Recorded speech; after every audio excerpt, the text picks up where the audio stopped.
Yeah. Hello, everybody. How's everyone doing? I cracked my window open. Some trick some guy taught me. Oh shit. It's a real secret. We're talking about Frasier chat. You like Frasier chat? I got. Welcome to Frasier chat. Frasier chat. I have to tweet. The good thing is we had a new version of scrambled eggs.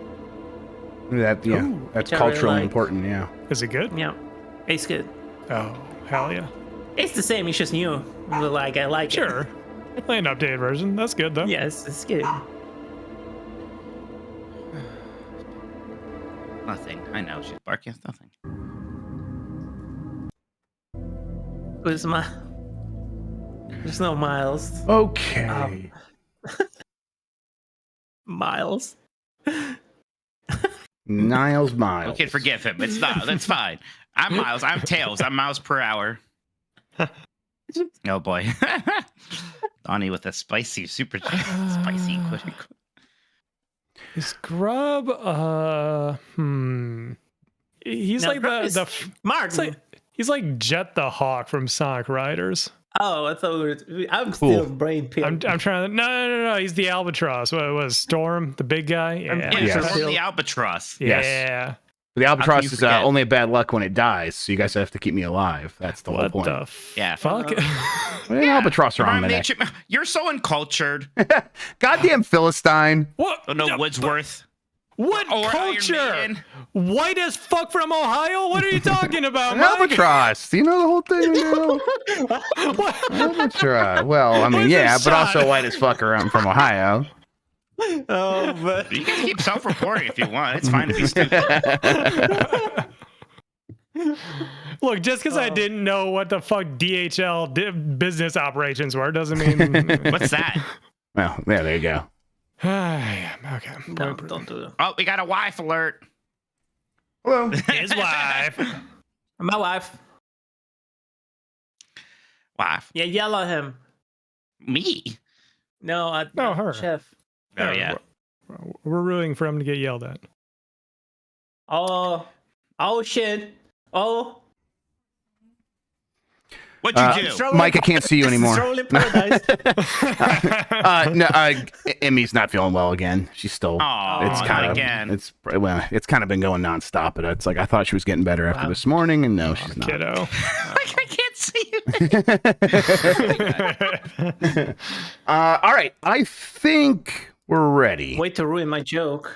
Last of the your jokes don't matter. Okay. What did I do? I think we are good to go, other than the audio, which give I've me not tested yet. 1 more second. Yeah, no problem. I got to get the music anyhow. I just for some reason Emails. There we go. wrong podcast. Can we get sued by John? Yeah, probably. Oh, shit. Okay, I'm gonna get the What, right one. they stole our game mess name. You allowed them to, but Yeah. Well, no, I told them that I would only let them use it as long as I can keep the naming rights to it. So I still own it. oh well, there you go. Okay. Hey.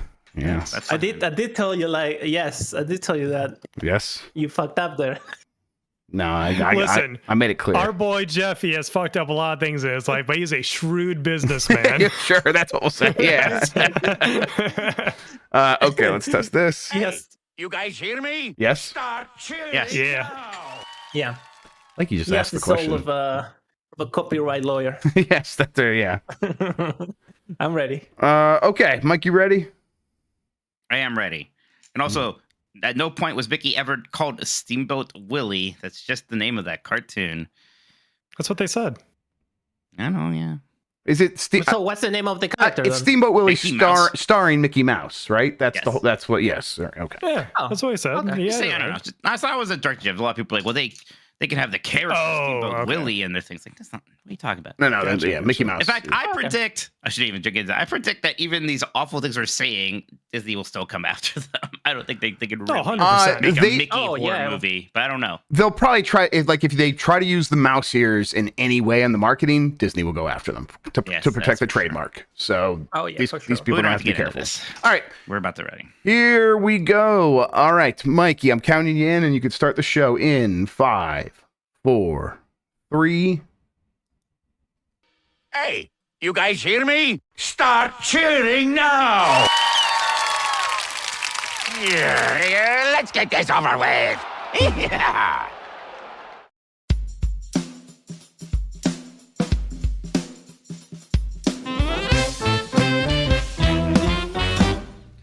Woof woof. Hi, I'm Mike Bernardi, and I am a Nintendog. Hi, I'm Jeff Grubb, and I am a Nintendog.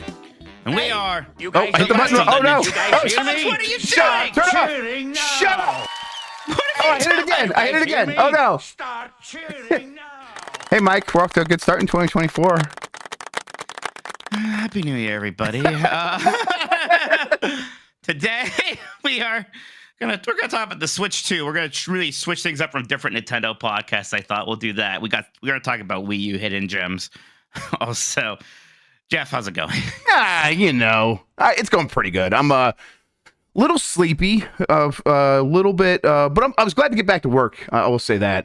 It was like, oh man, Bombcast day. It's hard to like start with the Bombcast, like go right back to work with like Babby in the first thing. It's like, oh, okay. Like, what have I been playing? Like, I have not been in this mode mentally for a while, but that's out of the way now, and it was a lot of fun. So, okay, yeah, let's get back to work. I got a game mess mornings later this week and all that stuff. So I'm just I got work on the brain. But other than that, feeling good. It's a new year. I don't really necessarily know how to feel about it yet. It's probably going to be a lot like the last year, I'm guessing. Probably. I had a lot of people mad at me because I waxed my nose hair. Yeah, listen, I'm not mad at you. In fact, I'm proud of you. I could not bring myself to watch the video. No, you don't know. They're not mad because they think it's disgusting. They're mad because they think I endangered myself.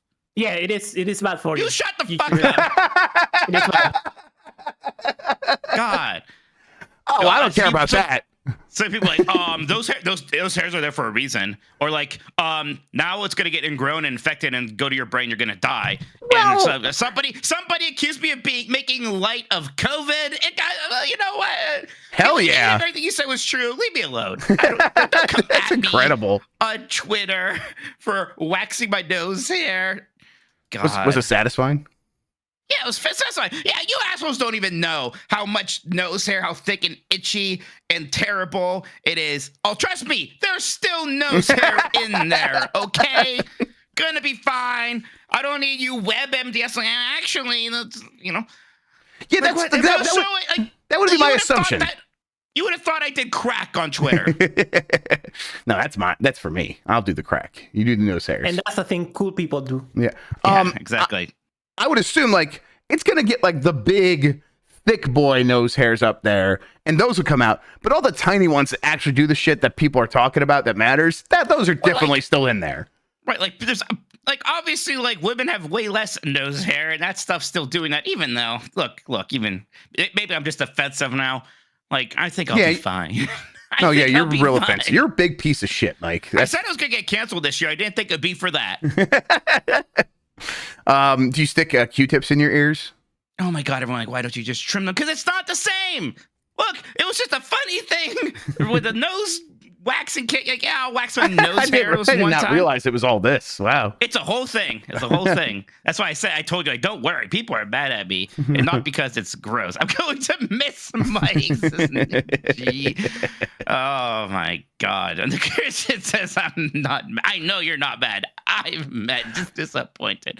Do you feel more frail? Do you feel sickly? Do you feel like you're going to be more susceptible to disease? This is the end of me. Yeah.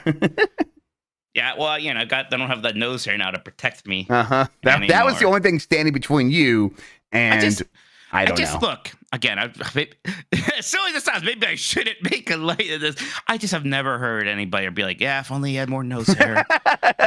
If only he didn't wax his nose hair. Like, look, maybe I shouldn't do it. And well, I certainly won't tell you what I'm doing anymore. Secret nose hairs. Now. All right, let's go. I'm going to read this Shigeru Miyamoto super chat right now. You'll still have to serve your 150 years if you die from nose hair, brain cancer, Mike. Happy New Year. We know Shigeru. Happy New Year, Shiggy. Yeah, we know. Anyways, I would like to formally apologize for waxing my nose hair. Yeah, you're gonna do it again, right? I'm gonna try to do better. I'm not gonna say anything. But now who wants to talk about Mickey Mouse copyright? Yeah, let's do it. No, let's not. Although, wow, I'm shocked that the only two things that have happened are some bad Mickey Mouse horror game and some bad Mickey Mouse horror movie. Incredible. Now you do understand that's not forever, right? You do understand, like, the first two things do not represent what will happen for forever. Nope, that's it, and it's all bad. It's not good for culture. I'm sorry this has happened to you, Mike. Yeah, it's been a real rough time for me. I told you it was all going downhill this year for me. But hopefully we will, in fact, be having a good year as Nintendo fans. Jeff, you know these things, right? Come on. When are they going? You just tell me. Just tell us. Just tell us. I know you know. When are they? I'm trying to deflect to you now. When are they going to reveal the Switch 2? Bend over. I'll show you. Okay. Am I gonna get yelled at if I get rid of those hairs also? No, that's just kind. That's just good to everyone around you. Whenever it's good to all your sexual partners, Mike. You just get completely hairless from the eyebrows down. That's what people like these days. Okay, I like it. All right, Jeff. But I mean, come on. What? I mean, I know that there's a chance we somehow get through this year. Yeah, there's no Switch 2. It's just so hard to imagine. It seems really unlikely. So, I mean, all there was a bunch of Japanese developers that talked to a website that regularly, like annually, talks to developers about, hey, what are you looking forward to in the new year? And a bunch of them mentioned, hey, I'm excited about the new Nintendo hardware. And that they didn't say like, and I have it or anything, but some were like, this is kind of all anyone's talking about, and I think Nintendo will have something new, or they just said new hardware without saying Nintendo. But it's like, what else could it be? Yeah, I guess it potentially could be a PS5 Pro, but seems even maybe a little bit early for these developers to be talking about that. I don't know. I think that it's happening this year, and it probably happens this holiday. Excuse me, and then we probably start hearing about it very generally in the summer, and then it actually gets fully revealed in like September. Okay, because they've been doing February directs, so I don't think it's gonna be at the February direct. You think they're gonna do a February direct and not even mention this thing? Yes. Like, what? Man, you don't think there's much of a chance? Because maybe I'm being. I mean, there's a chance. Naive. It's just so hard to imagine hearing from Nintendo in some major capacity at this point and not. Well, you know what they could talk about like, at a February. Princess Peach? No, Metroid Prime 4. Okay, do you want to do a bet here? Because I sure. Yeah, yeah, let's do it. Yeah. I think I agree with you, Jeff, and I take your word for it 99% of the time. I think that's very respectful of me. Sure. It shows my value in our friendship. It did, and this does reflect mostly positively on you, and I'm glad we're talking about that. Yeah, I agree. I think you are nuts to think that Metroid Prime 4 is somehow coming out for the original Switch. Okay, as a cross-gen thing, like day and date, maybe whatever. And I'm maybe whatever on that too.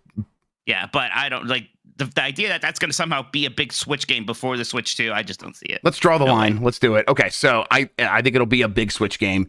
You don't. What's the bet? No. The bet? Oh, we shaved things already. Yeah, but that's we could just like go to Margaritaville again or something. I don't know. Oh, another Margaritaville bet? Sure, yeah. I like that. Okay, loser takes the other one to Margaritaville. Keep us on that chat. I like it. All right, sounds good. That sounds good. Yeah, so in my mind, this is why I view it this way and probably why you view it the other way. You go to the February Direct, you talk about how great it was to launch Metroid Prime 1 Remaster last year. Maybe something still happens with 2 or 3. I don't know. It's Nintendo. But Metroid, I think they talk about Metroid Prime 4 in the next Direct. And then that, like, they announce whenever that's coming out, and then the timeline probably syncs up so that the new hardware launches later this year, and Metroid Prime 4 comes out like sometime before that. I mean, it could happen. I think I'm not sure if we really know about very many big Nintendo Switch exclusives anymore, past the stuff with Peach and these remakes. It's very possible. Something else. There's got to be something for summer. Yeah. So there must be. You're right. There must be more, and it's getting hard to imagine what it could be, if not some things that we do know about. And even though Metroid Prime 4's development is a little weird, there is that. I mean, there are more ports and remasters and remakes they can do, like the other two Metroid Prime games, and dare we say it, a couple of other Zelda games that haven't come out to the Switch yet. You can do those things to tie people over. Uniface in chat says Xenoblade X remaster So it's I guess I mean look, there's always been like big games to come in systems late in their lives, but and maybe it's my inflated sense of Metroid again. That's like why would you waste it on the normal Switch at that point? Which is a silly thing to say when I say it out loud. And yet I still have a hard time imagining. Oh, Shiggy's in chat saying that Pikmin 5 is close to completion. Okay. Well, that means in like about 10 years or so. So yeah. Yeah, but I don't know. You don't think? I mean, I guess. But hey, who really cares if they do a Nintendo Direct in February and they don't talk about Switch 2, and then of course all people are going to say is, "Where's the Switch 2?" That is what's going to happen when it happens, but it won't really impact Nintendo. But you don't think they can just come out and like they could say something like they maybe not going to show it.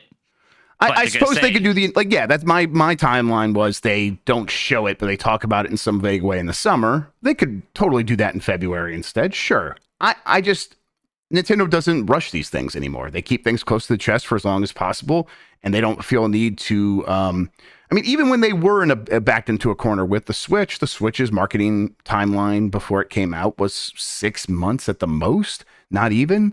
Like 5 months, and then we really didn't see it until like three or 4 months before it came out. So, and that worked really well. It turned out for the Switch. I think they will mostly replicate that. And if it's coming out this holiday, I just think February is way too early. Well, if it's coming out this summer. Well, if it's coming out this summer, yeah, it definitely could be February. But it's not. Why would it come out this summer? I was like, I guess that would make my argument better. Oh, okay. Now, hey, very good point, Mikey. I guess, I mean, look, part of it is absolutely just I'm desperate to learn more about it. Sure. At this point, right? Well, I think we probably start hearing a lot more things here very soon. Well, yeah, I guess things are going to get a little leaky and people are going to get their dev kits and there'll be other things happening. Yeah, but I mean, the companies that were in that 4Gamer thing, it was Koei Tecmo and Capcom talking about Nintendo or new hardware. And it's like, well, those are two publishers that probably already have dev kits. Between Koei Tecmo and Capcom, two very close Nintendo partners, especially Koei Tecmo. That seems very likely. They probably already have it. Everyone else probably gets their development kits here in the next couple of months, next 2 or 3 months or something like that. Yeah, so we are probably going to start hearing some leaks here and there. I mean, production's going to have to kick in likely late spring over the summer. Yeah, so we should start hearing a lot. I'm very interested to find out like what the part is that they're actually going to put in the Switch, so get all those details, and that also probably leaks. So yeah, the next couple of months are going to be busy with that kind of news. Do you have any other kind of Nintendo predictions now that we're in the new year, Jeff? Your Metroid craziness aside. Yeah, the Metroid fever that I have. I don't know. I mean, in terms of like, it's hard to get out of the orbit of the Switch 2. So I'm thinking like, okay, Switch 2 probably going to be $400 when it launches. I think it'll 3D be Mario. I think it'll have something from the 3D Mario team at the very least, and that probably is a 3D Mario. I do like. I always say this, but like Bowser's Fury always throws me off because that game was it represented a false start that they then saw through to the end and turned into a product, and that had to require a certain amount of time that would have delayed whatever the next real 3D Mario was going to be. But I still think they probably have enough time to have a 3D Mario ready, because ideally, once you know that you're not putting out Bowser's Fury as the next real Mario game, you began immediately diverting resources into some other thing that you were probably working on at the same time, and that's what the next game turns into. So I'm hopeful for something along those lines. Yeah. Penny agrees. Penny agrees a lot with your Thank take. you, Very Penny. excited. It's not about the dog barking outside at all, for sure. Oh no. Yeah, I mean, look, it's just this has to be I don't want to do the mainline Mario argument now, because we did have a Mario game this year, of course, but still, it's been a while since that team's last major game. But like you said, Bowser's Fury does complicate that whole business. Yep. Quite a bit. Yeah, I mean, I bet internally they count that as like their last 3D Mario game. God, now Siri's talking to me. My life is a mess right now, falling Jeff. apart over there, man. What's going on? You want to make me feel better?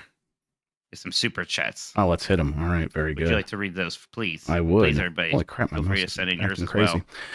All right, yeah, we got a super chat here from Donnie Reese, who asks, final ask, Wind Waker in 2024, yes or no? I mean... Yeah, Jeff. Why the hell not? I mean, why not, Nintendo? Yeah. At a certain point, but why not? It is, yeah, like that said, maybe there's some timing things before because there are other projects that were already coming out, like your Skyward Swords HDs and your Tears of the Kingdom. There's clearly not going to be a new Zelda game unless somehow somebody's making a 2D one, which I don't, maybe is going to happen. But there's not going to be a new Zelda game for quite some time at this point. So why the hell not? Yeah.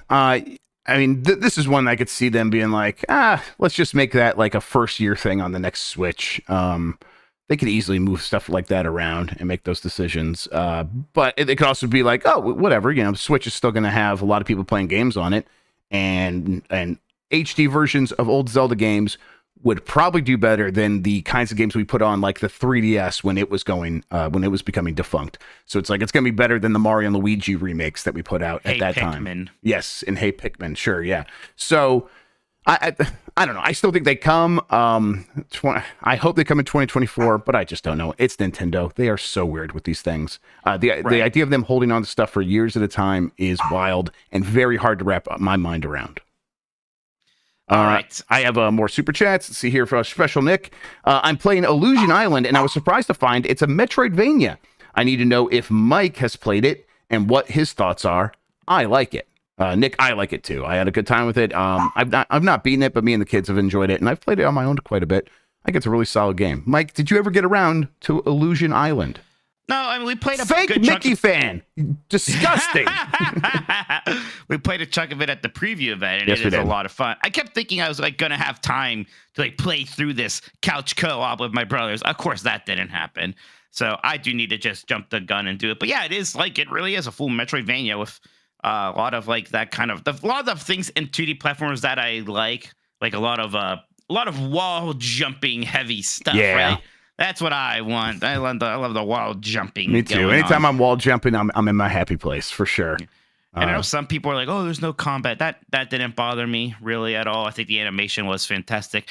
I'm curious how that did, right? As a as an actual Switch exclusive, right? Starring like Mickey Mouse. People knew about it, and Nintendo would always kind of prop it up at their stuff.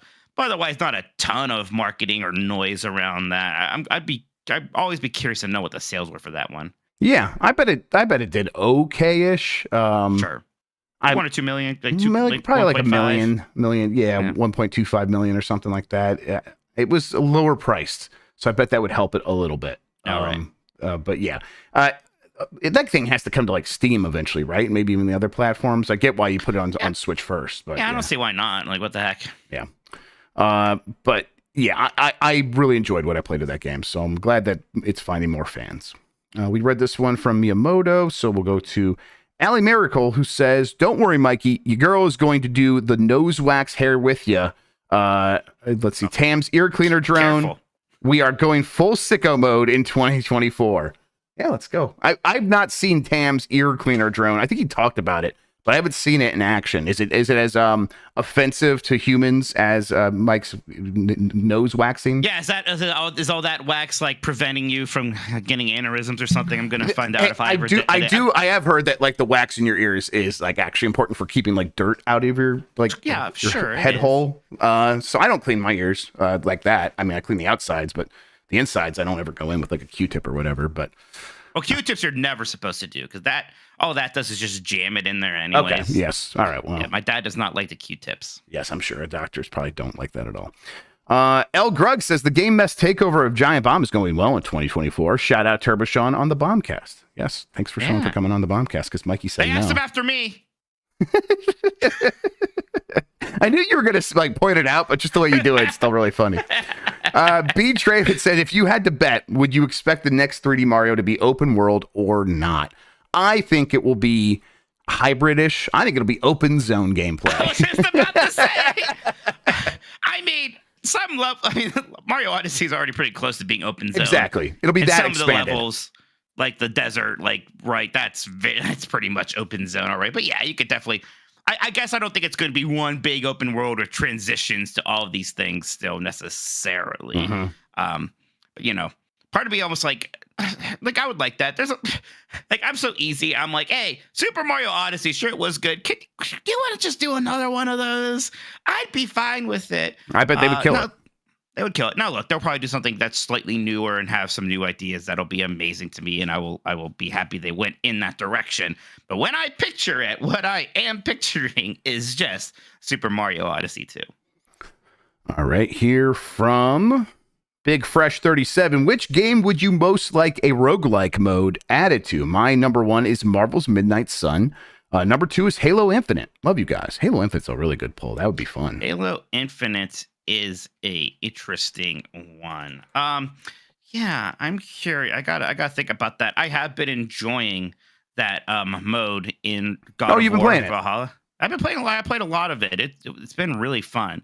So I'm very pleased with that, actually. Gosh, it's like it's weird because like the games I'm thinking like all my favorite games. Like, can you really do that with like a 3D Mario? Maybe, I suppose at a word. You know what? So Resident Evil 4 has the mercenaries, which is fun, but Resident Evil 4's combat is so good. I bet you could do a kind of roguelike thing with just those games mechanics, and like its weapons and the upgrades those weapons can get, and just kind of other interesting sort of bonuses. I think that would be a ton of fun. So yeah, I'll just continue my Resident Evil 4 hype train from last year. And I think mine would be, and this is based largely on the description to me of the Titanfall 3 stuff of it having Hades-like combat elements, and I think that a Titanfall 2 roguelike mode would be awesome. Okay, all right. Oh, here's one. Not even joking. Not even joking a little bit. Kingdom Hearts 2. You're joking. That game has fun combat and all the different abilities that you can get, the different party members that you could get, the different keyblades. There's tons of them. Ooh, that's what I want. I would check that out. I tried playing, like I told you, Kingdom Hearts 2, and it started too slow for me. If I could just get into some runs. Slow. I don't want you playing Kingdom. Yeah, if it was a roguelike mode, maybe you could do it. Yeah, sure. I'd probably listen. I was enjoying Valhalla, so yeah. Okay, last one here from Lurkin with my Gherkin. Just started Death Stranding, and I have 2 questions. Where can I get whatever Kojima is smoking? And number 2, will we see a new Kojima game on the Switch 2? I doubt that he will have the capacity to make a game on the Switch 2 unless Death Stranding gets like ported or something. That's owned by Sony. Oh yeah. So Sony owns the IP, I guess. They co-own it. I mean, it would either just say an OD is Microsoft is at least involved in that some way. Yeah, I guess that could show up.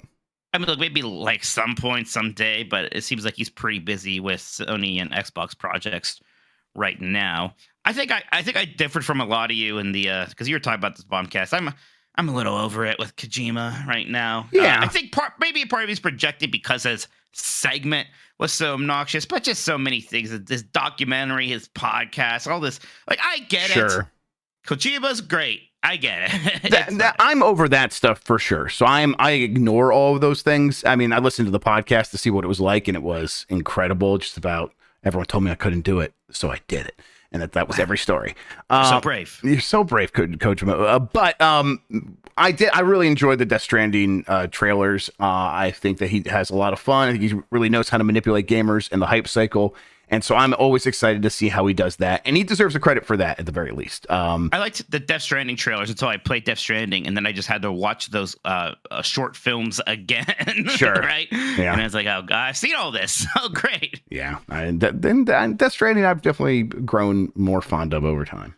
Yeah, that's probably I would like to play Death Stranding maybe again. But I would have to do the very boring start again. Yeah, I don't want to. That's rough. So probably just not happening. Mike, that does it for the Super Chats. All right, everyone. Thank you so much. If you have more super chats, you can hit us up still before the end of the show. Jeff, why don't we take a break? Then we'll come back. We'll talk about the Wii U lay hidden gems. Sounds good. This is a break. This is how you break it. What is chat talking about? What? I don't know. Somebody say the Joker 2019. And they're saying that Death Stranding Joker 2019 video games reference. Oh, Death Stranding has a lot to say about society. Does it? I mean, I would hope so, but I don't know if it doesn't mean it's anything interesting.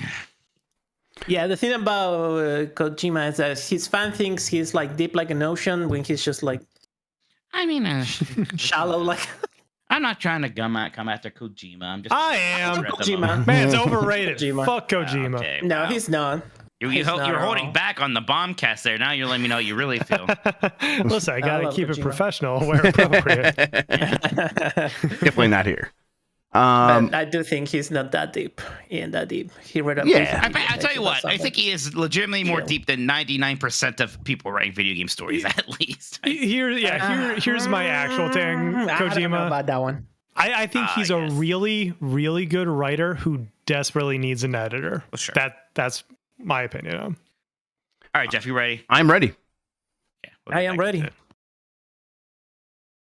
And we're back, Jeff. We are talking about Wii U hidden gems. A little hard. There's not exactly a ton of Wii U games, let alone like Wii U exclusives. So you might be a little cheating and whatnot here to really get a hidden gem, or Yeah. maybe even just an underappreciated Wii U game, which there are certainly lots of those. Right. Tons of those. But I don't know, is there something that came to your mind Yeah, immediately? a couple things came to mind, and definitely some of them are like more on that cheating side, like Lego City Undercover, which is like you can play that in a lot of places now, or at least play it on the Switch. I don't know if it ever came anywhere else, but I played it mostly on the Switch in the end. But I guess I started thinking about it, and it's not like the greatest. In fact, it's worse than its predecessor. But Kirby and the Rainbow Curse is actually still pretty fun. It's kind of it's slow and easy, like a lot of those Kirby games were in that era. But I still really like the drawing a line and having Kirby follow it and doing the dashing. And I think like the clay look of it actually was really good. I mean, a lot of those Kirby games, so it had a great look, the yarn Kirby and all that stuff. But I really like this one quite a bit. And it's the one that it's like, hey, you kind of only can play this on the Wii U. So, and if you haven't played Kirby and the Kirby's Canvas Curse on the DS, play that one first. It is better, but Rainbow Curse is still okay. Yeah, I think I liked Canvas Curse so much that I guess I was mostly just I was a little disappointed in Rainbow Curse, but it was still good. It was still fun. But yeah, part of it didn't quite hit as much as I wanted it to. But you're right, still a good game. Yeah, gosh, I mean, this is cheating games. It's definitely not an exclusive, but my favorite kart racing game on the Wii U was not Mario Kart 8, but Sonic All-Stars Racing Transformed, which I think just has a ton of fun with being a Sega game. Mm-hmm. It has those ridiculous tracks for things like Panzer Dragoon and Afterburner, franchises we haven't really seen anything from in a while. It's just the roster's absolutely insane because it's like, yeah, here's Sonic and Sonic and Tails and Billy Hatcher and Shenmue guy, but also Danica Patrick and Wreck-It Ralph for some reason. That's the game I could actually remember, especially playing like in portable mode the most. I played a lot of that on my Wii U, actually. Yeah, I just started getting into that because of the kids, and we're playing it on the Steam Deck, and it's great on there. I think it's actually still my most played Steam Deck game. Too. Oh, really? I played a lot of it on Steam Deck. Weird. Okay, maybe you're the reason I'm like I've even thought about it is because you must have mentioned that. Now that I think about it, but yeah, it's pretty good on the Steam Deck. So, and that's you're right. It's a game that has a lot of fun being a Sega game, which is something a lot of other publishers miss. Sega somehow pretty good at that. Although then they did Sonic Team Racing and left a lot of that stuff behind because they're dumb. Yeah, it was a shame, and it was the same developer, Sumo, I think, right? And yeah, it's just like, what? Come on, just make another one of those. Yeah, it was like you took a lot of the joy out of this. I'm not sure what that direction was. Not a terrible game, but clearly a step back. Mm-hmm. All right, our community over in Discord has some answers here. Eden says, "Don't know if you guys heard about this one, snuck under the radar, and it's Breath of the Wild." Hey, the Wii U version. As far as it is wild, right? Like, would you consider as a novelty if you're going to replay Breath of the Wild to do it on the Wii U? Well, I would consider it for other reasons. I would consider it for playing the Wii U version so I could do a lot of the mods on PC because I'm dirty and filthy in my mind and stuff like that. So yeah. But I don't know. I would like if I had to play on original hardware, playing on the Wii U, would want to see it. I think it actually does run a little bit worse even than the Switch version. Not like terribly worse, but a little bit it does. I think. It's like as I'm collecting like GameCube games, this is like similar. I always forget that's why they put this in the GameCube game. You always see it there, and like part of me is like, I should get that at some point, right? It's weird to not have one of the Zelda games in my collection. Yet I still have never really cared enough to pull that trigger yet. That game is like entirely flipped, right? Right, yeah. So, and they had to flip it to make Link right-handed in the Wii version, right? Because most people were right-handed. But then it got unflipped when they did the HD version. HD version, right? Yeah. Speaking of, Alex's answer is Zelda Twilight Princess HD. Who would have thought one of the only good Wii games would also be one of the only good Wii U games? So there you go. That was a pretty good port. I didn't beat that like I did Wind Waker. I never liked Twilight Princess quite as much as Wind Waker. I wish Twilight Princess would have like a only dungeons mode kind of a thing. Yeah, that'd be nice. Well, here's one I just can't believe I never played. Jamie H1224 says NES Remix. One of my favorite games on the system that I'd love to see Nintendo return to again in some format. I mean, absolutely, and they should like do it with their other platforms. There should be an SNES Remix, right? Yeah, I wish these games were better. Honestly, I like NES Remix, but I don't love it. I think the way that they present the games, it is like you just kind of go into it and you play like the little segment and then it's done, and then you go back to a menu. I kind of wish it was more rapid fire, more WarioWare-ish. More WarioWare-ish, something, or at least along have the same idea and the same energy as a WarioWare. That the NES Remix games were surprisingly like, I don't know, stale in terms of their the energy that they brought and the rhythm to it. So but the look of it and having all those games like look that way on the Wii U and having all those little sprites pop, all that stuff was great. Dan likes everything, says, I played maybe 6 games on our Wii U before we eventually sold it. Oh, so Dan didn't like the Wii, but likes everything else. But Nintendo Land got a shocking amount of attention in our house. A pack-in can't really be a hidden gem, but it honestly deserves some praise for showing what could have been with that console. And I feel like no one ever talks about it. Donkey Kong's Crash Course and Luigi's Ghost Mansion specifically were games we kept going back to and would have friends try out. I'd love to see Nintendo try something like this again in the future. Yeah, I had a lot of fun with Nintendo Land. I thought that it was fun. It was an interesting way. Like, for me, hey, I actually prefer this as the minigame pack in a lot of ways than the kind of me aesthetic of like Wii Sports. Like, yeah, I want Nintendo's theme stuff. This is kind of like, Sega All-Stars Racing Transformed, right? So I definitely appreciated that about the package. Yeah, I never really spent much time with Nintendo Land because I decided last minute, like after not pre-ordering a Wii U, to go out on launch day and get one, and I could only find the white one that had like the smaller hard drive and the and no pack-in game. Oh, the losers Wii U. I got the losers Wii U. And I still have that one, actually. So I never actually owned Nintendo Land. So that's one I would kind of want to check out now. Jackie G says, unbelievably pretty game. It's Kirby and the Rainbow Paintbrush. That's a different. I think that's the Wii U name. I don't think it's called. I think that's British name. I think. Yeah. Rainbow Curse here, right? Yes, Rainbow Curse. Right. I was just looking at it. Canvas Curse, Rainbow Curse, or Rainbow something. Kirby and the Rainbow Curse is what it's called here. There you go. That is a pretty game. Yes. I kind of forgot that he looked like he was made of clay a lot. I forgot the claymation stuff going right. on. I did too. Addie was asking for it the other. She said, I want the Kirby where he's made out of clay, because a lot of the Kirby games have like a little menu you can go to and you can see like the history of Kirby. And so they saw it and she was asking like, can I play that one? I'm like, what the fuck? No, here's one where he's like yarns. She's like, no. So I'm like, oh yeah, Kirby and the Rainbow Curse was clay. So got the Wii U out and we're making that happen.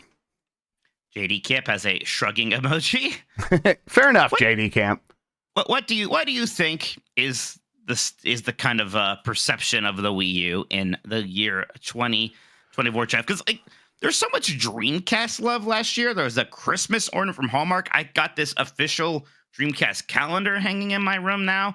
Because that's a system that life was even shorter than the Wii U's, right? Yeah, it seems like all these people love it. I don't think that's ever happening with the Wii U, really. I think that, in a lot of ways, the Wii U, it does feel like Nintendo's Dreamcast in some ways, in terms of there were some great games on it, and there was sort of nothing necessarily wrong with the hardware. And then the Wii U's got like some lag in terms of its user interface, and it was kind of a bummer to use. But I don't know. Part of it feels like, this is like the kind of thing where if this was another company, it was that kind of failure, they probably would have been out of the market. And had Sega kept going with the Dreamcast or after the Dreamcast, they probably would have had a system that would have taken a lot of those Dreamcast games and repurposed them for the next more popular device.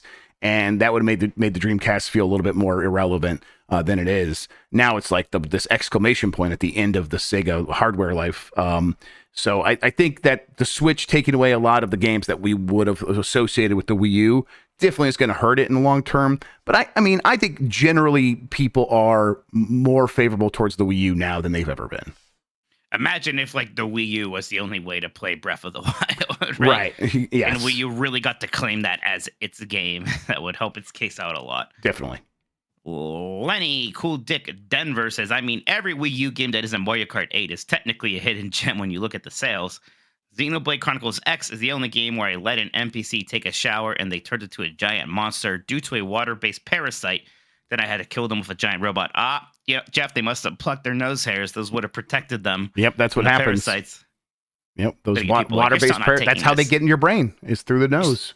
Shouldn't be joking about this, Mike. Always be clothing. It says Pushmo World. I was wondering when people are going to bring up Pushmo World. Yeah, Pushmo World is one I considered. Games.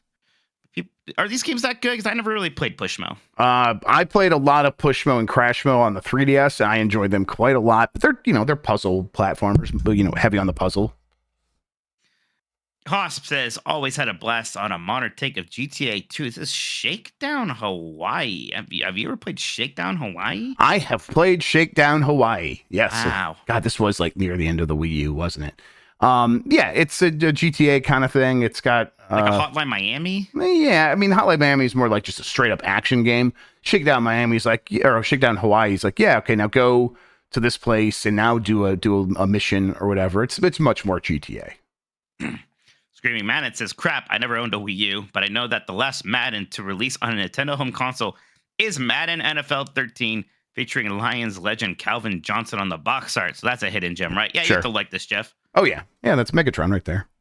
Hey, were you guys robbed of a win this week, you Lions? Yes. Do you want to fuck? That looks miserable. I don't want to take my podcast over and talk about sports, but Mike, it was so fucking frustrating. It's insane. I watched like so many highlights over and over. Like, how could he get this so wrong? And the ref just made a boo boo, and so the Lions had to lose because this referee just said the wrong number. Well, on the bright side, you won the fantasy league. Oh wait, you got second place. You lost that game. And then fucking 4 of my players got injured. And if honestly, if one of them would have played fine, I would have won. But god damn it! So at least I didn't have to pay money for the fantasy league because I came in second. Oh, there you go. You're right. There's some bright side. The Earthbound Wolf 5 says, hey guys, Earthbound was on the Wii U Virtual Console. I legit don't have an answer to this. I'm playing Earthbound right now, and I'm retroactively mad at Mike for not playing this absolute gem of a game. Because he would have if it was called Final Fantasy New York or something. Man, Final Fantasy New York sounds fantastic, actually. That sounds great. Are mother people talking like, man, I know like the mother guy was getting interviewed with Shigeru Miyamoto, and there's an anniversary, I think, happening this year. So. And they're promising stuff that will happen for the anniversary now, but it's probably going to be just merch. I mean, come on. Like, I know do something. It's weird. Just do something. Just put Mother 3 out. I don't even care that much about Mother. I'm like, do something. What's wrong with you? Yep. Hungover on Bapane, like champagne, says, what a depressing topic to start of 2024. But my vote goes to Deus Ex, Human Revolution, because the second screen support looked cool as hell. It does actually, just looking at it. I bet that would be a fun way to play Deus Ex Human Revolution. That does sound like a feature where we like play the big third-party games, multi-platform games that came out on the Wii U, like Batman. Yeah, and this. You played Tomb Raider, freaking Batman, the Armored Edition. Mm-hmm. Yeah, like those. There are some of them. They didn't last long. No, basically.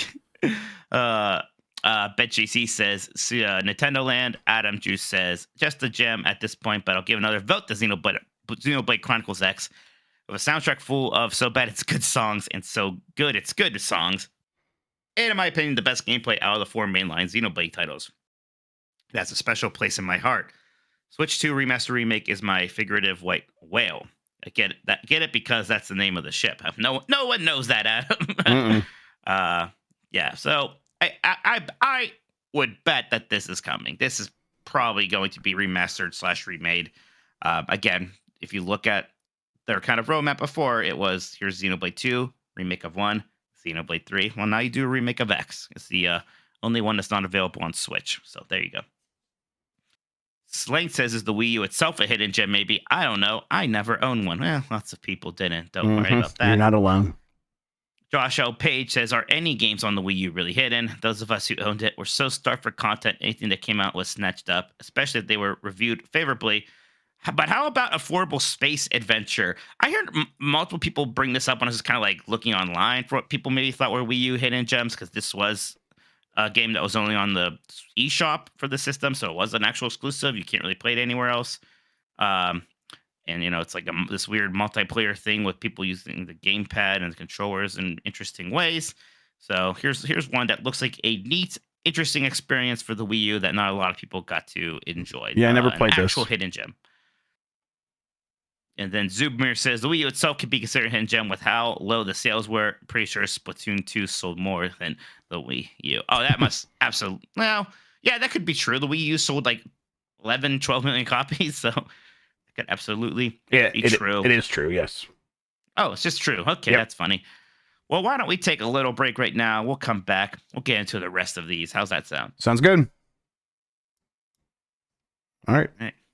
All right. Gonna back in now again? We should like in and out. Go right back in. Yep. Cool. I'm ready. Let's go. And we're back. We are talking about Wii U hidden gems. Next up here, Velocity Prime 1 says, I guess every Wii U game is a hidden gem given the context. But I once again put in a good word for Pikmin 3. Yes, it's now bigger and better than the Switch, but it's a game that looks great, plays great with the gamepad, and helped push the series to the heights of Pikmin 4.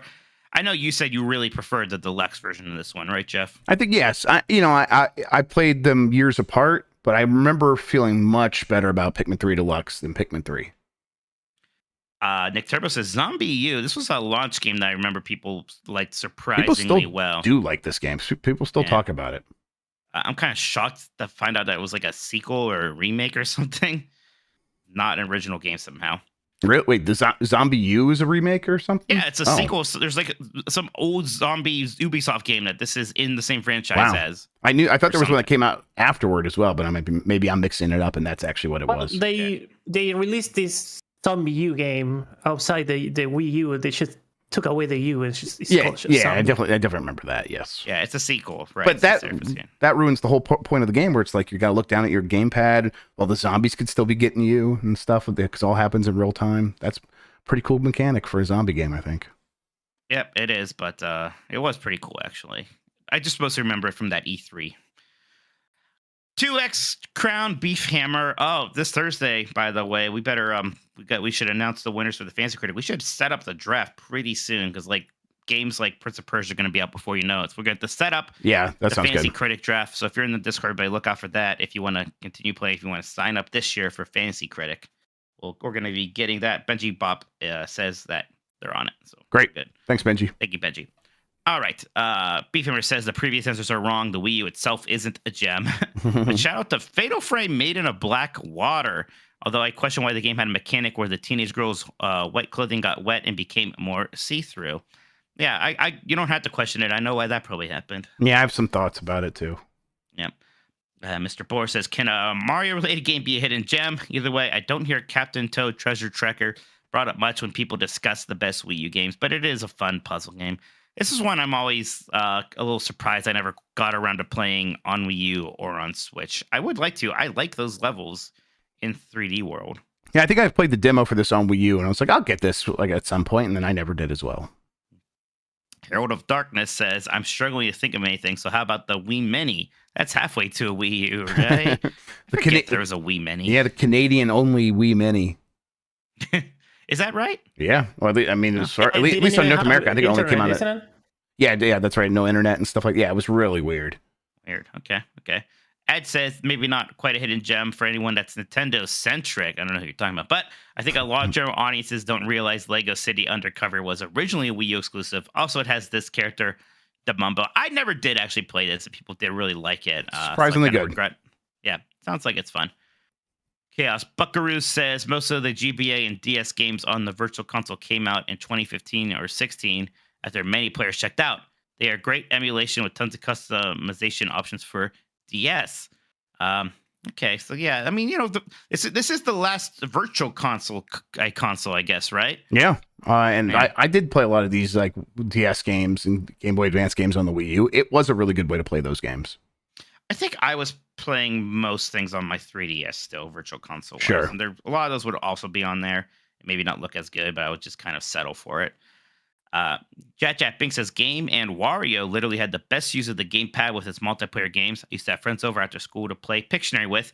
Yeah, you're a big, WarioWare guy. Did you like Game and Wario? I never played this. I might see about next time we get together. Maybe we could play something like this. I remember it was pretty early. It wasn't quite a launch game, but launch window. And at the time, I was kind of a little bit like, oh, wow, another mini game collection. We already have Nintendo Land, right? So it was very similar to that because it was just multiplayer focused mini games, but it was good. It was fun. I think I was just ready for something more substantial because that's what, especially early on, that's what the Wii U was missing. Because we just got off of the Wii U, which was like at a certain point felt like all mini game collections pretty soon. Right. But, yeah, it was very easy to be a little bit over Nintendo and their mini game collections. That's probably why I skipped it as well. Matt Rare Monkey says Affordable Space Adventures. There it is again. One of the few games to truly take advantage of the Wii U gamepad and Miiverse. It's also a game that might end up lost due to it never releasing anywhere else, too. Yeah, Miiverse itself is I don't know if a hidden gem. It's certainly a missed gem, right? The Miiverse was a ton of fun. Yes, I do miss the Miiverse all the time. Credits Basketball says Wind Waker HD. It'd be cool if they ported that game. I agree. Yeah. Hey, it's Lay at it again. Saying seriously, it's Persona with Fire Emblem squished in. This is Tokyo Mirage Sessions FE. As all the waifus play this game, please, I'm sorry they took out the vagina bones. This is the vagina bones game. Yes, it is. Yeah. This game's on Switch, and it's fun. I like it. It's not the most memorable, especially in terms of like the story and like the characterizations, right? But the combat is very fun, and it's a slick game. I wish the whole point here is that it's supposed to be the Fire Emblem Shin Megami Tensei mashup. The Fire Emblem-ness of it is very slight. It mostly kind of plays like a spin on Persona, like a less intense Persona. Right. But it's fun. Yeah, and I would have been happier if it was more Fire Emblem than that. Yeah, and you would have preferred if they kept the vagina bones. Well, that goes without saying. Everyone knows how crazy I am about vagina bones. If you remove the vagina bones, you're going to be more susceptible to disease. Yes, that's how most people get COVID. Yeah. You shouldn't be joking about that, Mike. I know, I'm a bad person. Domino Crossing says every Wii U game has a hidden... Every Wii U game... Isn't every Wii U game a hidden gem? I know, top tier original humor, pushing boundaries. Anyways, this is the best version. It's Rayman Legends. I do still associate Rayman Legends as a Wii U game first and foremost, to be honest. Yeah, same. It's great. And yeah, it was fantastic. It was great to play on there. Adam JC says, wake up, baby. We can finally download the official Napster app for Wii U in Europe. Oh my God. There's a press release here for Nintendo of Europe and Napster team up to bring streaming music service to Wii U starting December 17th, 2015. Is there still like the ghost of Napster around? Is that I would assume so, because usually those things kind of never die, right? But let me check here. I'm going to Napster.com. Yeah, there it is. Napster.com. $11 a month. Not even Lars could get rid of the ghost. Man, it's funny how like I have very specific times and moments for memories. If you say Napster, I'm immediately taking back to like my middle school like gym in the locker room, because I just remember that's where we would all talk about what we were downloading on Napster. Like we were afraid to say it, where like adults would be. But that's incredible. I associate it with my family room and the giant computer cabinet that we kept our E-Machine Best Buy PC in with like the 486, or maybe it was the Pentium by then. And that's where I would download Napster, and I would just watch a song download for 15 minutes because that's how long it would take. It's just so exciting. Well, it's like we don't have to pay for this. It's great. Tommy Pencil says NES Remix is the thing I wish we would get more of. Willow Davis says, I recommend you use it to play Wii games through HDMI. Maybe something like Brawl. Wow. Okay, sure. Why? This one has a much better Smash Bros. Than Brawl, that's for sure. Even though Smash 4 is definitely just super planted by Ultimate. Mike O'Reilly says, +1 for NES Remix. Wish they would do more of that. Rockness Monster says, Pokken Shadow Mewtwo Amiibo card. Hidden gem. Because an Amiibo collector, it's up there, in my opinion. Well, there you go. I wish I'd like to talk Pokken more, but, It's kind of neat is where it stands for. Okay, I was gonna have you spent much time playing it, but you said you did, and you just kind of. Yeah, it's not a ton. It never really felt like that deep a game. Yeah, it probably isn't. And Mangoy says the correct answer is Zombie U. It might be the most clever use of hardware and game design that I've ever experienced. Zombie U and Mario Maker are probably the only games on the system made worse by putting them on more popular hardware. Seriously, everyone should look at how well this game uses the gamepad and Miiverse stuff. Seraphis Kane says, gotta agree with the others, saying Xenoblade Chronicles X, a Switch or Switch 2 port needs to happen.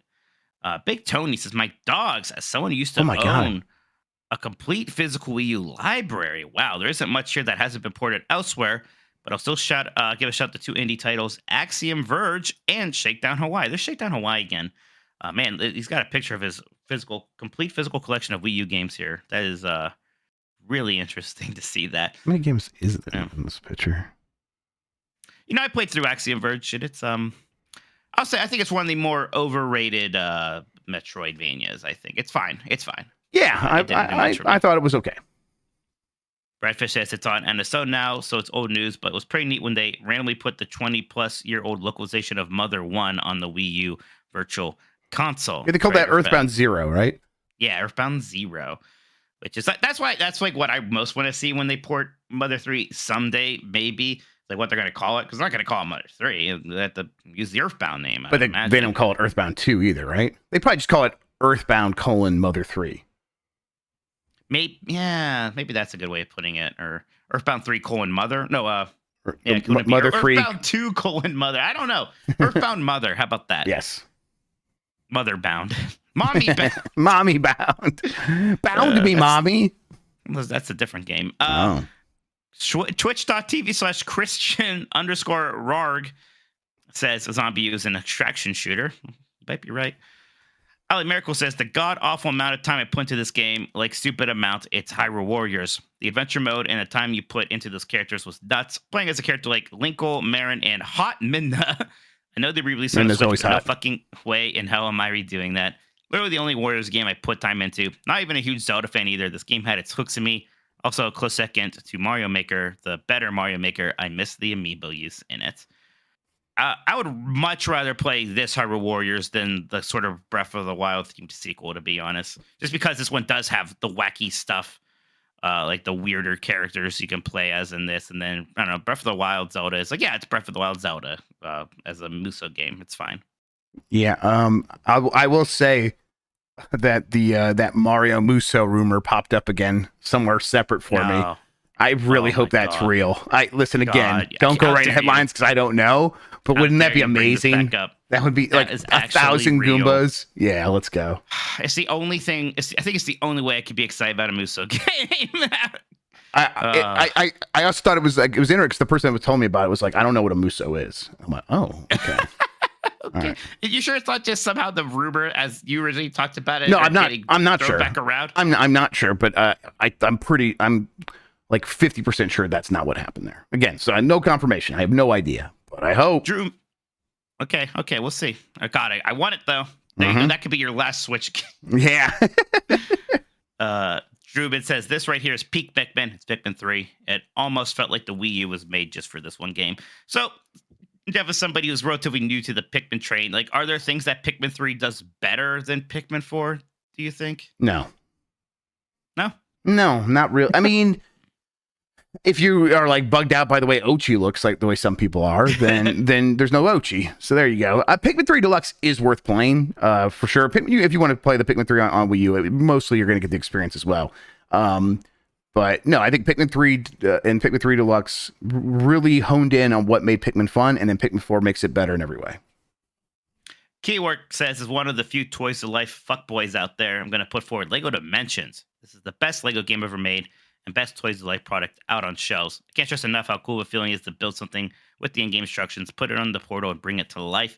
Yeah, I remember this one did get a lot of praise, actually. It just was a little too Johnny-come-lately to the trend, but seemed like a good idea. This is your brother got into Disney Infinity, right? AJ was very much into Disney Infinity. Okay. Right?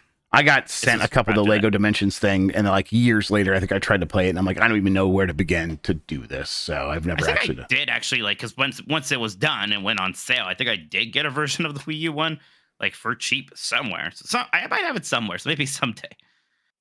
That Turbo Sean says +1 to the GBA Virtual Console. The Wii U's low sales combined with people being tired of the piecemeal pricing means most didn't experience that excellent M2 emulation. Okay, that's interesting then. Yep, that stuff was really good. It was especially because like when you if you ported your Wii Virtual Console purchases to the Wii U, which is something you could do, the image quality was somehow a little bit worse on the Wii U version. Okay. Even if you were going through HDMI and all that stuff. So all the native stuff on Wii U was really good. So like the Game Boy Advance stuff was really well done. Right. And I'm remember it's like, I said I was playing more 3DS Virtual Console, which is true, but there wasn't really a GBA Virtual Console. We got some of those Ambassador games, exactly, remember? But yes. there was never like a Game Boy Advance Virtual Console store on there for whatever reason. So yeah, this was the only way to play a lot of those games. All right, though. So that's it. There you go. There's the Wii U. We're going to take one more break. Then we've got some more super chats. I think some of them are even talking about this topic. And then we'll talk a little about what we've been playing, and then we'll get out of here. So let's do it. Let's take that break. It is a break. All right. I could just go right away again. Yep, me too. Ooh, Good to go. Cool kid, huh? With that energy, that new year energy. Yeah, that's what it must be. Maybe it's all the parasites infecting my brain going through my nose. Mm-hmm. Yeah, let's fucking go. Do it. Okay. You ready to just jump right back in? Let's do it. You got super chats ready? I got them right here. All right. We're back. Jeff, let's hear about those super chats. Yeah, let's see here. I don't think I read this one, so I'll go there. Prenny Dude says, in what order do we see these to start the year? Nintendo, Xbox, or PlayStation Directs slash presentations? I think it's pretty safe to assume we do get a Nintendo Direct in February. Early February. I still wouldn't be surprised if, I think Xbox could happen first. I think they could have an Xbox, I guess they call them Directs now too, right? They have two different things. They got a bunch of different stuff, actually, yes. Yeah. I think we could get an Xbox first, then Nintendo, then PlayStation. Yeah, it seems like PlayStation needs it the most right now because they have the most question marks. All three of them are going to have something to do in the early part. Yeah, you're not going to have to wait long for all of them. That's right. Exactly.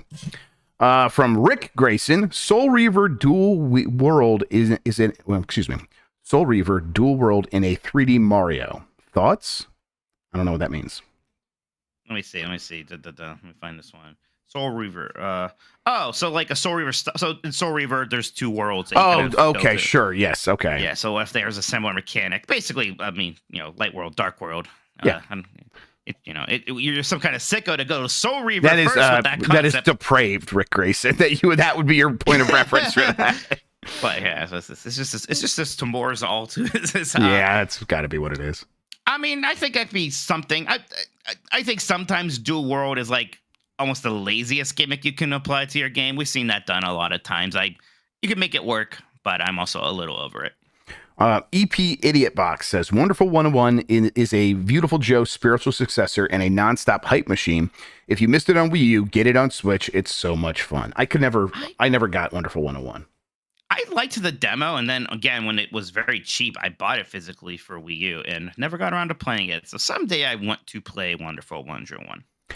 James Gold says, if Switch 2 has cartridge back compat, could MIG, which is the card that everyone's talking about that can launch any games, the flash card, could MIG alter launch plans? Back compatibility could be stripped or delay. Hopefully not. I bet that no matter what, that thing won't work on the Switch 2, even with back compat stuff. I suppose it's not impossible, but I bet Nintendo will find a way to make sure that it just can't work, no matter what. Yeah, no, they'll be fine. Connell Wood, says, Colonel Wood here. Connell Wood says, are there many games finished but on hold still? I think there's definitely a handful of them. Yeah, that's just been Nintendo's normal practice now for years. When we look back at how they've done it, again, I always point out Metroid Prime. I talk about it, and we found out like after the game came out, after its shadow dropped, that it was rated back, or like they submitted it to censorship boards in Germany like 2 years earlier. So that's how long they've been holding on to that game. They do this frequently. I would say they probably have at least 3 to 5 games still in reserve, just sitting around waiting for them to actually put them out. And they probably are of the level of a Metroid Prime remaster. Jerry says Batman Arkham City Armored Edition got a 9.5 from Greg Miller at IGN. Objectively, the best hidden gem on Wii U. It even hit 30 frames per second half of the time. Fantastic. Wow. That's what you want to hear. Incredible. The other half of the time, I assume it hit 60 frames per second. That's probably 120 actually. It's incredible variation. Justin Weatherman says, Jeff, any interest in the Retroid Pocket 4? Yes, there is some interest, but as your next question gets to, any other retro handhelds you've been into lately? I have found that the Steam Deck has mostly cured me of my need to get every single one of these. Every time I consider something like the Retroid Pocket 4, which I am still considering, but by now I would have been like, oh yeah, I'm definitely getting that. Every time I start doing that, I'm like, why don't I just go back and keep tinkering with the Steam Deck? I can always put more stuff on there. I could always be making that better. And that's really helped again, cure me of that ailment there. Also asks, Mike, what would be your go-to Pizza Planet order? Peace. I'm wearing a Pizza Planet shirt a friend got me for Christmas. Oh, just a pepperoni pizza for sure. Either splitting with somebody or getting my own. That's it. And then like some kind of appetizer that is also basically just pizza, right? Like cheese bread, one of those things that you then just dip in marinara. Yeah, that, and then a nice tall Coke Zero. Although if I was like a kid at Pizza Planet, it would have absolutely just been normal Coca-Cola for sure. Oh, or whatever that soda is that the aliens spit out into the cups in that movie. the alien green sludge or whatever it was. The alien sludge. Yeah. God. Disney has always had a couple places in its parks named Pizza Planet, but they never like went all out and made something that really should. Like Pizza Planet from the movies, which was it was always like repurposing other old restaurants in like a half-baked way, and they would add an arcade. But man, Pizza Planet in that movie looks like a beautiful place. Let's see here. Real quick, how do you feel about people who like not to bring up the cheese pizza thing again, but people are like, hey, cheese pizza is how you judge a pizza place. Like you can't put toppings on because then that changes things. I'm like, no, I judge it by the pepperoni pizza. Yeah, you can still judge it by pepperoni very easily. Yeah. I think. I mean, look, as long as you're getting the same one everywhere. If you're like getting like their one weird special pizza that other places don't have, you're trying to judge one place's chicken and waffle pizza to another place's chow mein pizza. You know what? Even then, you could. Actually, yeah, I bet you probably could. Yes, exactly. Like, unless you're like a food critic or like New York Times, like whatever, you'll be fine. Yep, but pepperoni's the answer though. I love pepperoni. L. Grug, what happens first? Golden Sun on NSO or Biker Jeff finally getting his retribution on his ride to hell? Mike, am I going to get my retribution this week? Are we doing it tomorrow? You could beat it tomorrow. I know I said that last time and it was false hope. I was wrong. Yeah, we'll play that tomorrow. Didn't you say that two episodes ago? Nah, I definitely said about the last one though. Definitely about the last one, but that was actually bad markers on the YouTube long play. I was like, yeah, it's not my fault. I bet that does happen first before Golden Sun on Nintendo Switch Online. Yeah. But I'd love to be surprised because that could drop at any point. If we're gonna send Dan like costume stuff, we're going to do that. Yes, we need to have that conversation. That's what we probably will take a small break from Blake Club, so we do have a little bit of time because we've got some other things cooking. But either way, we still have to make that decision and get those things sent. So, Allie Miracle, thanks again, Allie Miracle, with the multiple super chats. What is a reverse hidden gem? Star Fox Zero? That, yeah, Allie Miracle says. Star Fox Zero. I know you're the defender, so I'm a Star Fox Zero defender. So okay. A reverse a reverse hidden gem would be like a game that's like not worthy of being a gem. I guess is what we're saying. It's like a game that's overrated. Okay, I guess there aren't too many overrated Wii U games. Right. That's for sure. Chris says, in spite of the unnecessary level design changes and the terrible voice acting, the DuckTales HD remake on Wii U was pretty great. Also, why haven't there been any new DuckTale games since then? Yeah, I know. I never actually played the remake of it. I don't know why. I love DuckTales. I mean, at some point I can do that whenever it's on Steam. I don't know. It's like that new DuckTales show was out and it was great and people liked it a lot. And it seemed like it didn't. It got 3 seasons, which is normal for a cartoon show, but it could have definitely had more. And it happened at a time where Disney was not making many games, or even when it was licensing things, it was usually just Star Wars and Marvel. Wait, is this DuckTales remake based on the newer cartoon? No. It's based off the original. It's, Okay. I mean, this is a while ago now. When That's why I was Wii like U. really confused. Okay. They were asking why don't we have a new DuckTales? I'm saying, okay. I'm explaining why. Okay. But yeah, that one is, in fact, it's the original voice of Scrooge McDuck, who was something Alan Young, when he was ancient. He was very old, and he sounds it in it. But yeah, no, we didn't get a new DuckTales game, and if we didn't get it when that show was popping off, I don't think it's going to happen. There were some pitches. I remember somebody was showing their kind of like pitch for like a new Donald game that was kind of in that style, and it didn't happen. I would have liked more games based on that new DuckTales, because that new show is fantastic. It's fantastic. It's great. Yep. Mike, that does it for the Super Chats. All right, Jeff, you've been playing any Nintendo games? I was on the Bombcast earlier today, and Dan Reichert mentioned a game to me that he said was inspired by or reminded him of Into the Breach, and I immediately went and got it, and that is called Cobalt Core, which is Into the Breach, FTL, and a card game, like it's a deck building game at the time, all in one. And it's actually really, really good. And it's very FTL, very Into the Breach, especially in the look and feel of it. Even like the presentation, like the font is the same thing as you get in Into the Breach. But basically what it is like, okay, so you're like FTL, you're going from one node to the next and you're deciding where you're going. It's a roguelite. But in the combat, you have your ship and the enemy ship. And basically, you're going to take turns firing at one another, although you get the full information about what your enemy is going to do. So you need to figure out how to either move your ship or use your cards that you're dealt to take the least amount of damage possible while doing the most amount of damage, and then like maneuvering around. It's not like, a full 3D battle. You're just sliding left to right. The enemy ship is sliding left to right. But then you see like, okay, this. And your ship is made out of these parts that are all side by side, and so are the enemy ships. So you're kind of like, all right, I'm going to try to line up here and shoot it in its weak point. But it's shooting at me from this missile and with a laser weapon over here. And if I can get to the point where if I can use this card that is going to slide me two spaces to the left and then fire, I can actually get it. So one of those attacks is going to go through the hollow part of my ship where I have where I can't take any damage. And the other part, well, I'll use this card to build up my shields and protect myself. So that'll mitigate that damage. So it's very similar to how Into the Breach gets you thinking about, okay, what is the optimal play here based on what I have available to me? And that is very exciting as someone who loves Into the Breach. What's the name of this game again? Cobalt Core. It came out in November. And this isn't just some like fly-by-night thing. It's overwhelmingly positive on Steam, actually, which is really where I've been playing it. But it's out on the Switch as well, and it runs really well on there, apparently, right, according to Dan. This game looks great. Now, look, I had nothing against the furries, right? Yeah, okay. I was going to point out, Dan did not mention the furries, and I don't know if that's out of shame or what.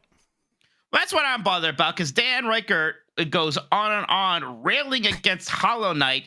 Just because in his mind, like, he doesn't realize that the way Flash cartoons looked when he was in high school is how cartoons just sort of look now. So he only associates it as being cheap for some reason. So he can't handle Hollow Knight, vaguely reminding him of Newgrounds in some way. But what doesn't even mention that this game has furries in it. Yep, I definitely noticed that too. And listen, I'm all about the furries. Like, yeah, I don't care. Yeah, it's great. But like they should have a place in gaming, and that place should be Cobalt Core, a very good game. But I think Dan even knows, doesn't even understand. You think these may as well be Mickey Mouse to him? Probably. He's probably just like, those are weird alien guys. We can ask him about it, but I bet he does not realize what he was playing. Right. I mean, they're actually are very well designed characters in this game. It does look very nice. They have some pretty good personalities too. There's because it's a roguelike, there's a time looping element, and one of the first characters you run into is an evil future version of yourself that calls their past version soft. I'm like, okay, what's going on here? So yeah, it's fun. It's like the plot of the Lego Movie 2. Exactly. Yes. I don't know if I actually saw Lego Movie 2. I think everyone who did see it forgot, so don't worry about it. Okay, that's probably actually what happened there. Yeah, I'm really excited by this game. I played like a solid hour and a half tonight. Really got into it. I haven't failed a run yet, so I need to see like what that process is like. Well, yeah. Be careful, because I was like with Valhalla Where I was like, I haven't filled a run yet, and I bumped up the difficulty and haven't completed a run since. And I'm too stubborn to lower it back down now. So, Yeah, I'm gonna ride it out and see where it lands with this. At the very least, I'm having a very good time with it. It's really well done. I don't know if it's gonna reach the heights of Into the Breach for me, but very few things do. So the fact that this is even the conversation with that is very exciting for me. So yeah, big fan of Cobalt Core so far. How about you, Mike? just more Star Ocean second story are making pretty good progress there. I might be able to beat that pretty soon. I think before the holidays, I said it was kind of I was hitting a bit of a wall there. The pacing got real bad for a while. The pacing definitely picked up pretty shortly after that in terms of there being more dungeons and more combat. So I've been enjoying myself. The game is weirdly easy, even for one of these. I don't know if because of rebalancing in the remake or it's always been like that, but I'm not grinding, and I love to do my grinding in these games, and I still feel very over leveled for basically every situation that I am in somehow anyways.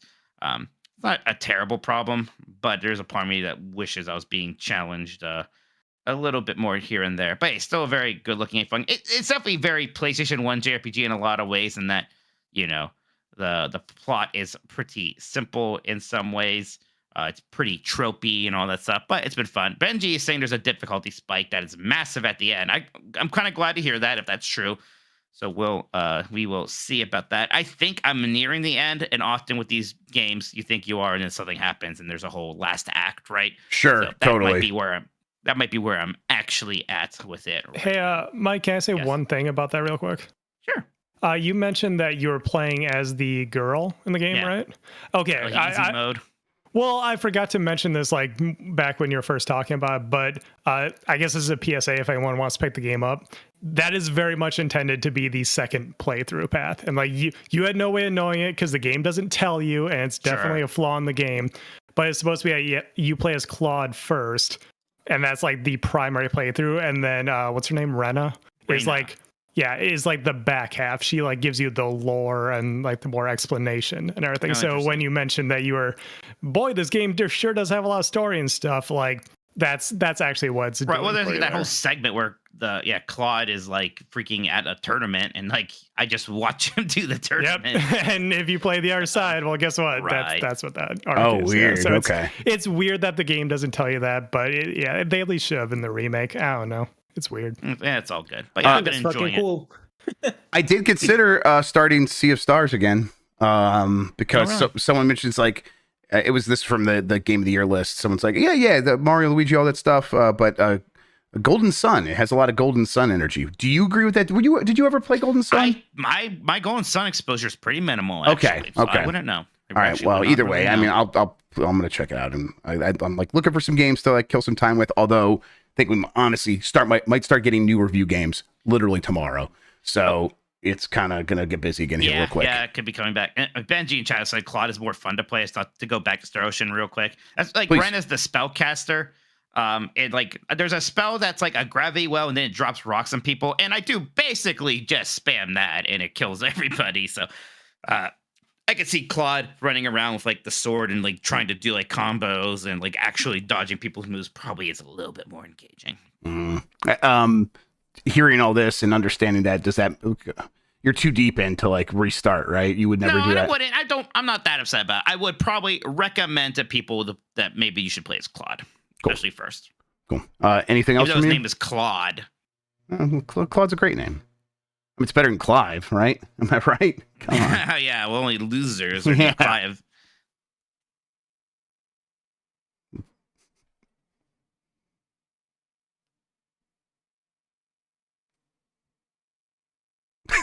God damn, that's I looked at your face. I did. I looked at your face. You piece of shit. Oh my god.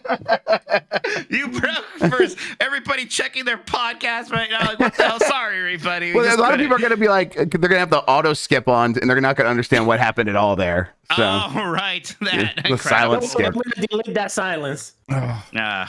This is a good show. Oh, poor Christian's gonna think that's an ad break. Benji says Jeff is soft. Yeah, I looked at Mike's face and I couldn't not laugh. A lot of people have that problem. He's hosting the show. I don't have to say shit. It's his turn. I said what other game I'm playing. Once I realized what was happening, I was like, well, I'm not saying anything now. All right. Well, that's going to do it then, Jeff. Wait, did we get any more super chats coming at the end there? No, we did not. But thank you to everyone who did send in a super chat. And just real quick, thanks again for everyone who's done that all throughout the last year, throughout 2023. We got a lot of support. It was really great to see. Thank you, everybody. Yes, thank you so much. We'll be back on Thursday. We're going to do our Game of the Year episode. I was going to go to Jeff's house, but if Jeff's kids are sick, maybe that won't be happening. Yeah, exactly. that's the one variable right there is to mean how Emmy's doing. She definitely has the flu, so it'd be probably a bad idea to come over. But I am getting cleaned up and getting set up, so we'll see how she's feeling tomorrow. All right, we'll TBT on that. TB determined. Yes, those are the letters. To be determined, everybody on that one. But we'll be doing a show on Thursday either way. Yes, don't worry. No matter what. Here. And then we still have to do a Jeopardy. We never were able to do a Jeopardy because of the holidays. Yeah, we'll figure that out. Let's come up with a plan for that. There's some scheduling stuff with that I need to talk to you guys about anyway. Okay, So we'll figure it out. Cool. All right. Thank you so much, everybody. Jeff, you can start playing the Yep, games. I'm hitting it right now. Out of here. Thank you again, everybody. Tired. Hungry. Maybe I'm dying because of the nose hair thing. That's the most likely explanation. That's how it would go. Is I'd get really mad about people bugging me about it, and then they were completely right. Yeah. It's funny because like they always say because they're concerned, but I don't know if it's I didn't know I had this personality quirk. I was just like, don't tell me what to do. But apparently I do. I'm gonna guess that people probably weren't as like they probably like it seemed excited to tell you did something bad. Well, the COVID person definitely was insinuating like they see that they had a whole thing going on still. Okay, well that's very fun. Onto me, like why is no one taking this seriously anymore? Why don't you take this seriously? And I'm like, sorry. This is remember when you took the picture of that pizza and people was mad at you for the pizza? No. Bye everybody. Bye. What pizza? You took a picture of pizza and then somebody said like, oh, somebody put back the pizza on the pizza bag. Oh my god! They thought it was a fake picture of pizza, and it wasn't. It was insane. All right. That was insane. People are weird. Times.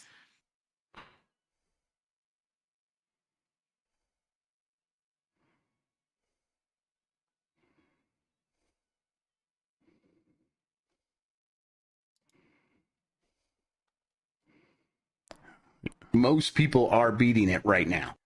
Huffington Post, you should never ever tweeze or wax your nose hair. Here's why. I read them too. It's showtime.